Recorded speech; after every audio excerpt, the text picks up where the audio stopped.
と約束だよいつかまた Nagsimula ang palabas sa isang babae na nagbibihis. Sinusukat niya ang kanyang mga magagandang damit at nagme-makeup. Ang kanyang pangalan ay Anna Foster. Siya ay anak ng presidente ng Amerika, at ang pangalan ng presidente ay James Foster. Nananabik si Anna sa kanyang unang date kasama ang binatilyo na si Grant Hillman. Nagbihis siya ng maayos, at si Grant ay nagmaneho ng kanyang sasakyan. Nakarating siya sa White House para sunduin si Anna. Pinahinto si Grant ng gwardya sa gate ng White House. Ipinaalam ng gwardya sa mga agent na nasa loob ng White House na ang isang binata ay dumating para sunduin ang Liberty. Tinutukoy ng gwardya si Anna bilang Liberty ng White House. Sinita si Grant para sa mga layunin ng seguridad at pagkatapos ay pinapasok ito. Nagdala siya ng bouquet para kay Anna ngunit nasira ito ng gwardya dahil sinuri din nila ito. Naghintay ang binata sa harap ng pinto ng White House. Kalaunan, dumating si Anna at umupo sa sasakyan. Ang dalawa ay natutuwa na sa wakas ay nakilala ang isa't isa, at pagkatapos ay pumunta sila sa magarang restaurant para sa kanilang date. Doon, ang lahat ay nakatingin kay Anna dahil siya ang anak ng presidente. Habang sila ay nag-uusap, nagambala sila ng isang babae na may 2 anak.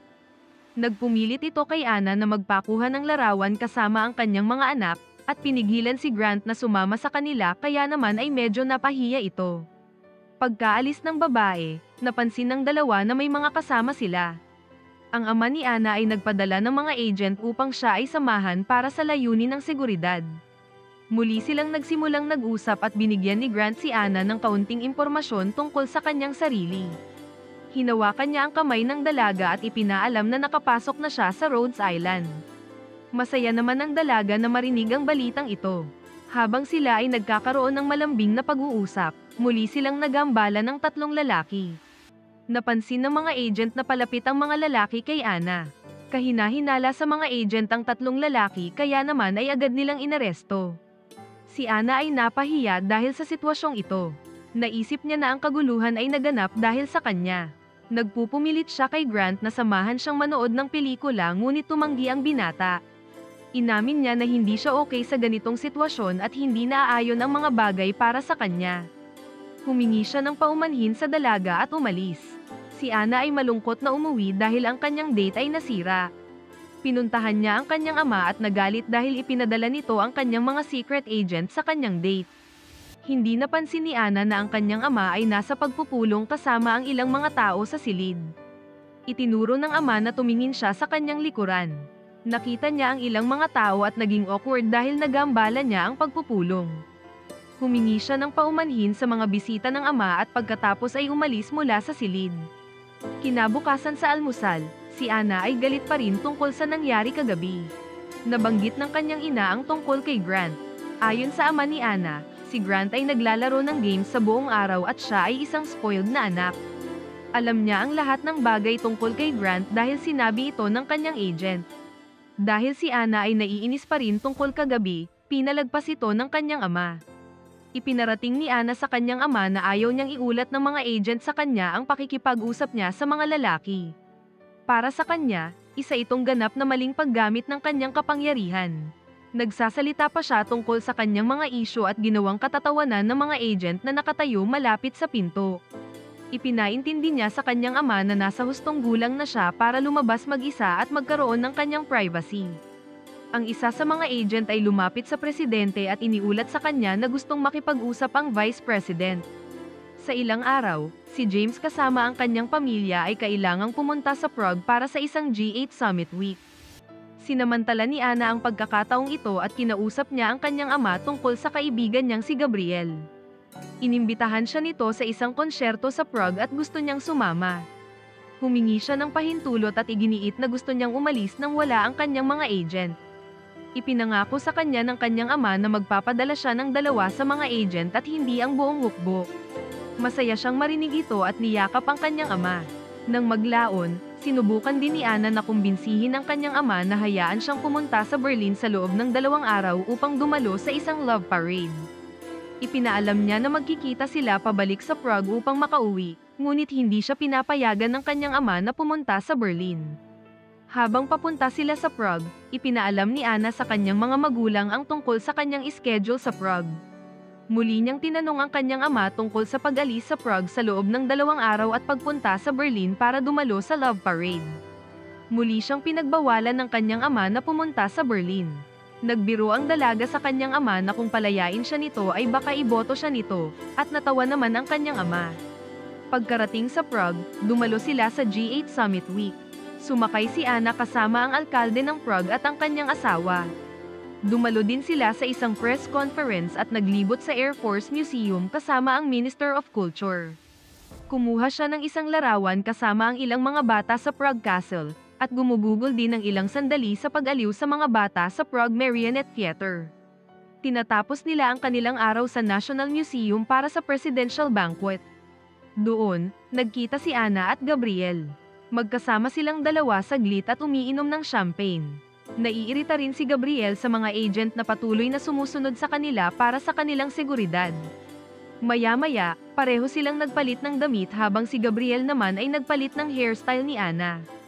Ipinapaalam nila sa presidente ang tungkol sa pagpunta sa konsyerto at pagkatapos ay umalis sa banquet para sa konsyerto. Habang papunta sa konsyerto si Anna ay nasa sabik at nakikita ang maraming mga cute na kalalakihan. Siya ay nasa sabik sa kanyang kalayaan para sa isang gabing wala ang mga agent ng kanyang ama. Bigla siyang nakabangga ng isang lalaki. Walang nakakakilala sa kanya dahil binago niya ang kanyang hairstyle. Pumasok sila sa concert, sumasayaw sila, umiinom at nagsasaya. Habang nagsasaya ay nakikita niya ang karamihan sa mga agent ng kanyang ama sa konsyerto. Hindi siya makapaniwala na sinira ng kanyang ama ang pangakong magpapadala lamang ng 2 agent. Sa halip, nagpadala siya ng isang buong hukbo para sa kanyang seguridad. Sinabi niya ito sa kaibigan at dinala siya ni Gabriel sa banyo. Gumawa sila ng plano para makatakas si Anna.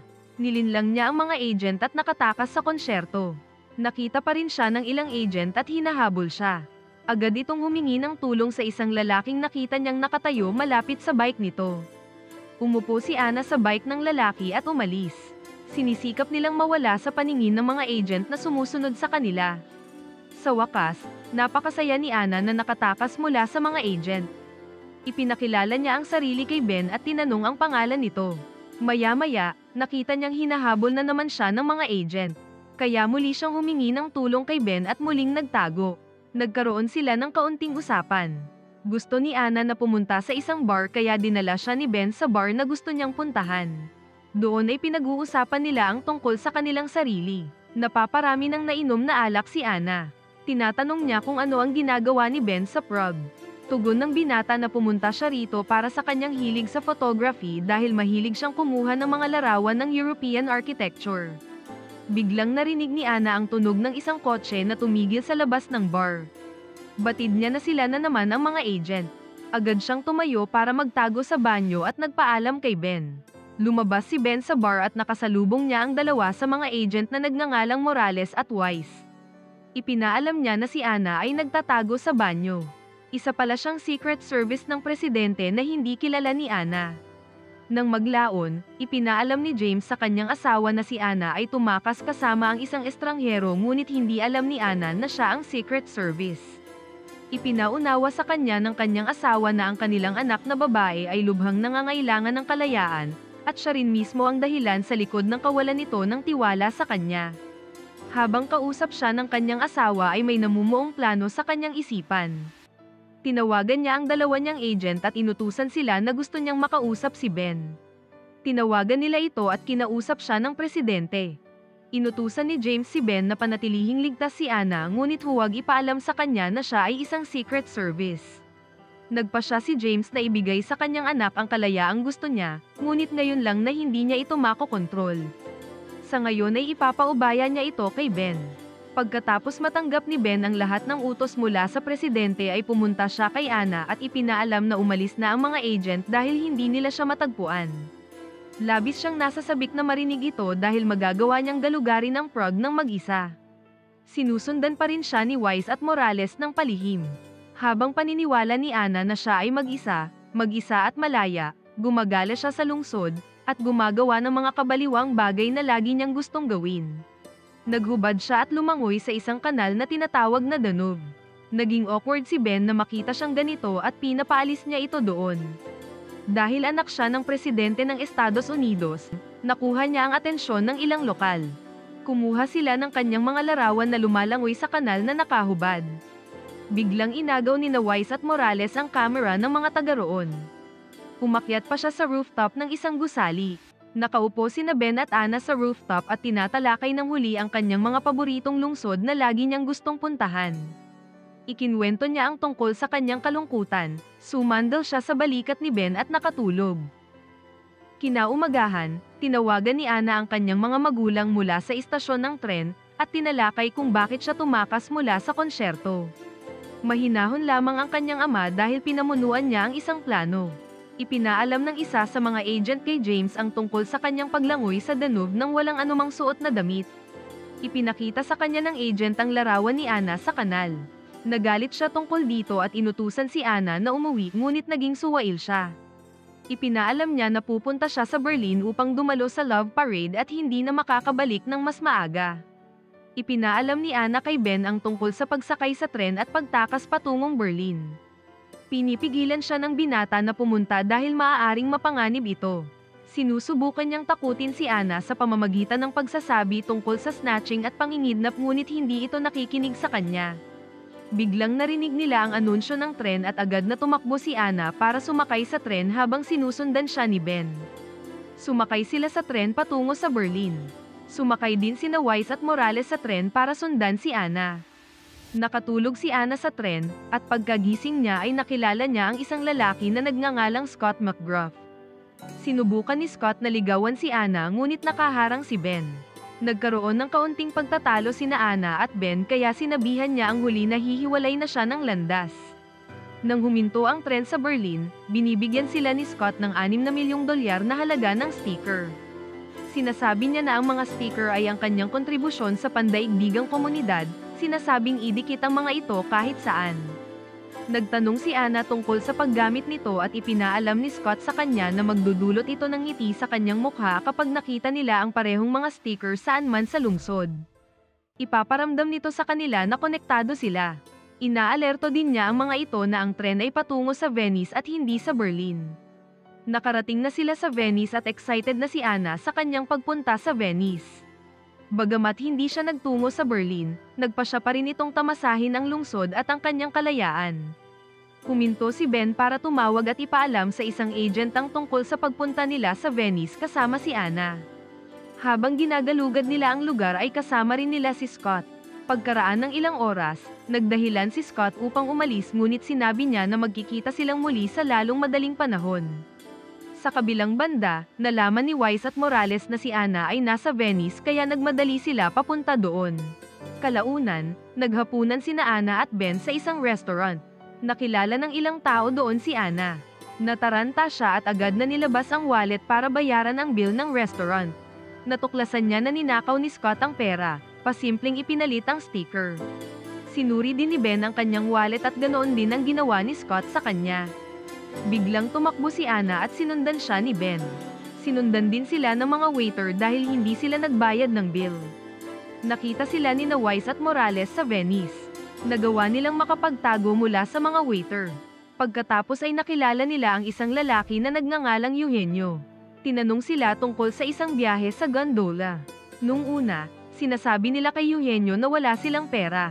Itinatanggi naman ng lalaki na isakay sila sa kanyang bangka. Dahil wala silang pera at gusto nilang sumakay ay nakabuo sila ng isang matamis na kwento. Nagpapanggap silang isang bagong kasal na tumakas mula sa kanilang mga magulang at wala silang kahit ano. Pinahahalagahan ng lalaki ang matamis na kwento ng pag-ibig at pumayag na bigyan sila ng libreng sakay. Habang nasa kanilang biyahe, kinausap ni Ana si Ben. Nagkunwari siyang asawa niya ito at sinabi sa binata na wala siyang alam tungkol sa kanya. Tugon ng binata na siya ay isang 23 taong gulang na ipinanganak sa Wales. Lumipat siya sa London kasama ang kanyang ama nang iwan siya ng kanyang ina. Sinabi niya ang kanyang kwento kay Ana. Naiintindihan niya ang kanyang ama na palaging abala sa trabaho at palaging wala sa bahay, habang ang kanyang ina ay nais malaman ang bawat kilos nito. Hindi ginawa ng ama ang gusto ng ina at iyon ang naging dahilan ng pakikipaghiwalay ng kanyang ina. Pinahahalagahan ni Ana si Ben, at pinasasalamatan niya ito dahil nandyan siya para sa kanya sa paglalakbay dahil wala itong magagawa kung wala siya. Biglang napansin ni Ben ang mga waiter na sumusunod sa kanila. Upang itago ang kanilang mga mukha at hindi mahuli, sumandal si Ben at hinalikan si Ana.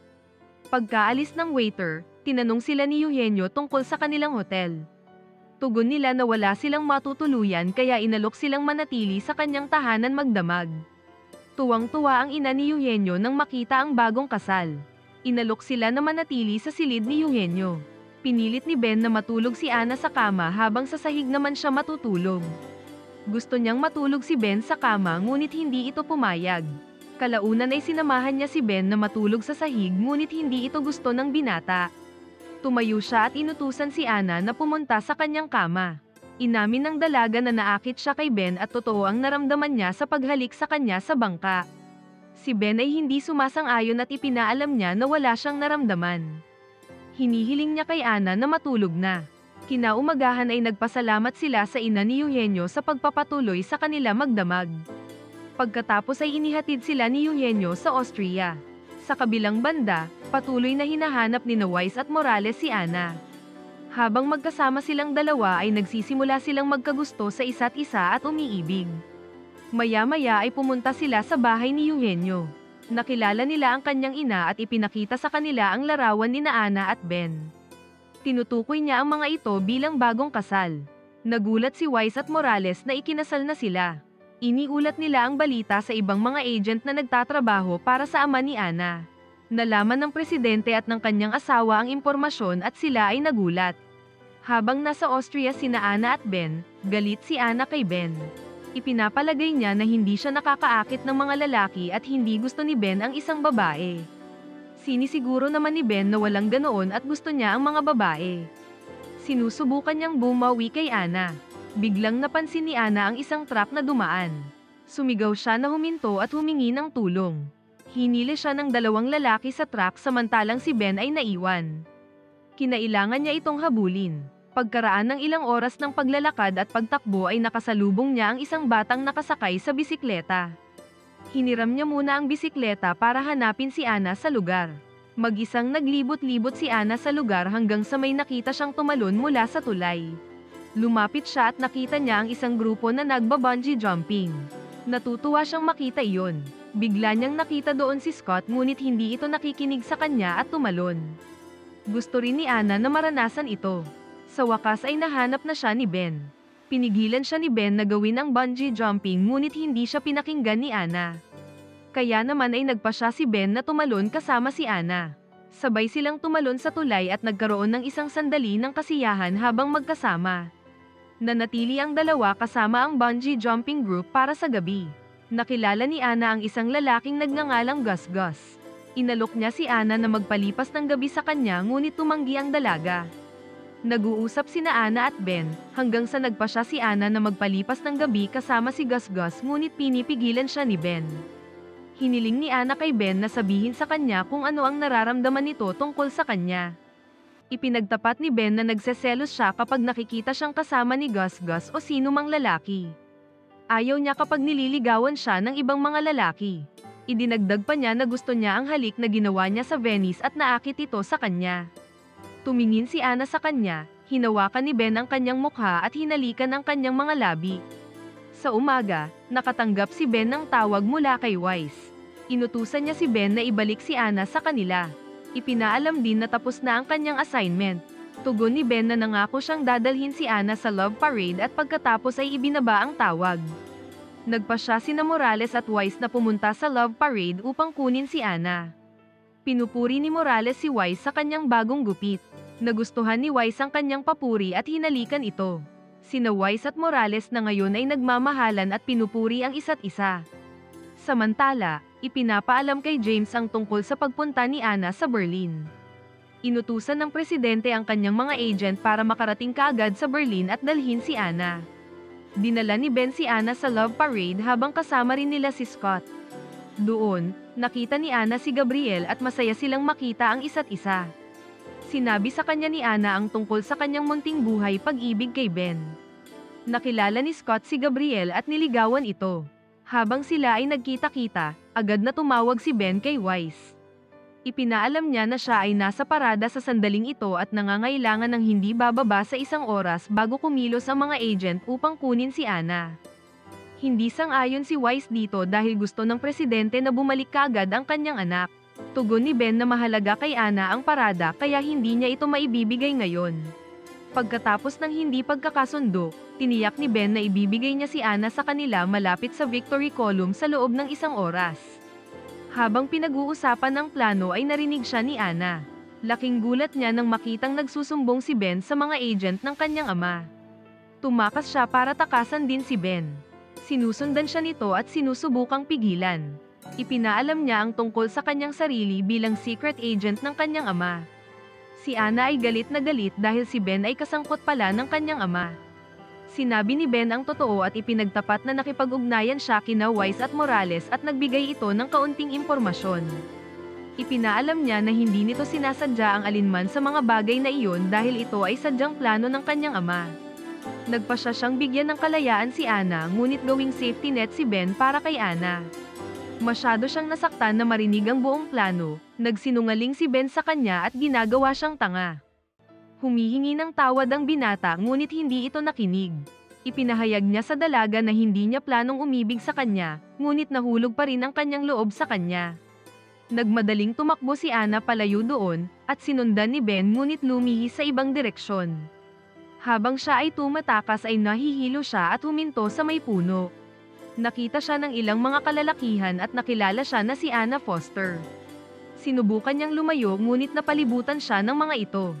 Itinanggi niya na siya si Ana Foster kaya tumigil ang mga lalaki. Ngunit patuloy siyang sinasamantala dahil mag-isa lang ito. Inaasar at hinaharas nila ito at gusto siyang isama.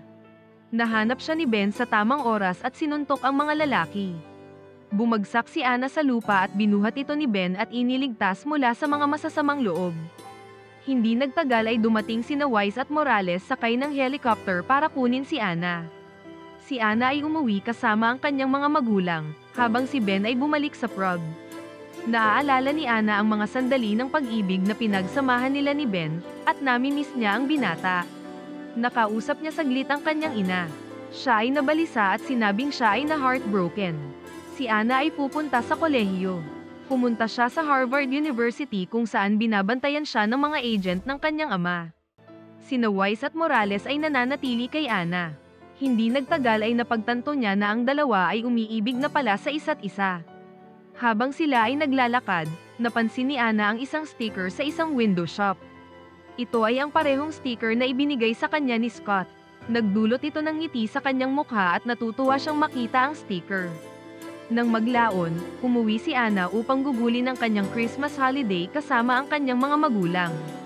Niyakap niya ang kanyang ama, at may usapan sila tungkol sa kanyang buhay kolehiyo. Tinanong siya ng kanyang ama tungkol sa kanyang pagiging masaya sa kolehiyo. Medyo nagalit si Ana tungkol dito at ipinahayag sa kanyang ama na natuto siya ng leksyon. Sinabi niya sa ama na naiintindihan niya kung bakit palaging nag-aalala sa kanya ang ama. Nalaman niya at napagtanto na kailangan niya ng proteksyon dahil hindi mapagkakatiwalaan ang mga tao. Itinanggi ito ng kanyang ama dahil hindi niya gustong matuto si Ana ng anumang leksyon ngunit protektahan lamang siya sa anumang paraan.